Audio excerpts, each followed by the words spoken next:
పశ్చిమ గోదావరి జిల్లా భీమవరంలో ఎమ్మెల్సీ బర్రా గోపీమూర్తి సమగ్ర శిక్షా అభియాన్ ఉద్యోగుల సమస్యలపై స్పందించారు. సుప్రీంకోర్టు తీర్పు ప్రకారం సమాన పనికి సమాన వేతనం అందించాలని అన్నారు. అలాగే స్పష్టమైన హెచ్ఆర్ పాలసీ, డిఎస్సీలో వెయిటేజ్ కల్పించాలని డిమాండ్ చేశారు. అవుట్ సోర్సింగ్ సిబ్బందికి టైం స్కేల్ అమలు చేయాలని కోరారు. మే 15న ఉద్యోగులు చేపట్టనున్న పాదయాత్రకు పీడీఎఫ్ మద్దతు ప్రకటించారు. మంత్రి నారా లోకేష్ తక్షణమే స్పందించి మే 15 లోపు చర్చలు జరిపి సమస్యలు పరిష్కరించాలని ఆయన కోరారు.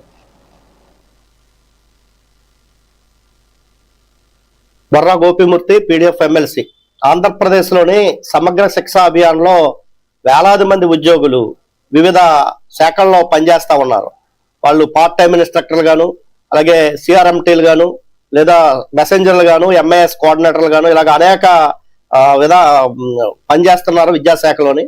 వీళ్ళందరూ కూడా గత అనేక సంవత్సరాలుగా వాళ్ళకి హెచ్ఆర్ పాలసీ అమలు చేయాలని చెప్పేసి, సుప్రీంకోర్టు జడ్జిమెంట్ ప్రకారం సమాన పనికి సమాన వేతనం ఇవ్వాలని చెప్పి, అదేవిధంగా డిఎస్సిలో వారికి కొంత వెయిటేజ్ ఇవ్వాలని చెప్పి, మహిళా ఉద్యోగులకి చైల్డ్ కేర్ లీవ్ ఇవ్వాలని, ఇలాగే అనేకమైనటువంటి సమస్యలతో అనేక పోరాటాలు లేదా నిరసనలు, ప్రాతినిధ్యాలు చేస్తున్నటువంటి పరిస్థితి ఉంది.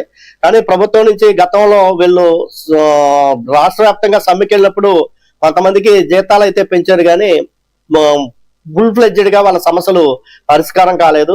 దాంట్లో భాగంగానే వీళ్ళు దశల వారీ పోరాటాల్లో భాగంగా వీళ్ళు మే నెల 15వ తేదీన పాదయాత్ర కార్యక్రమాన్ని నిర్వహిస్తా ఉన్నారు. ప్రోగ్రెసివ్ డెమోక్రటిక్ ఫ్రంట్ ఎమ్మెల్సీగా సమగ్ర శిక్ష అభియాన్ ఉద్యోగులు జేఏసీ తరఫున చేస్తున్నటువంటి వాళ్ళ పోరాటానికి సంపూర్ణమైనటువంటి మద్దతు తెలియజేస్తా ఉన్నాను. ఒకవైపు ఈ పోరాటానికి మద్దతు తెలియజేస్తూనే రెండో వైపు విద్యాశాఖ మంత్రి గారు లోకేష్ గారు కలెక్ట్ చేసుకుని 15వ తారీఖు లోపు వాళ్ళ సమస్యల పరిష్కారం కోసం వాళ్ళ నాయకత్వాన్ని చర్చలకు పిలిచి సమస్య పరిష్కారం కోసం కృషి చేయాలని చెప్పి కూడా ఈ సందర్భంగా తెలియజేస్తా ఉన్నాను. బర్రా గోపీమూర్తి, పీడీఎఫ్ ఎమ్మెల్సీ.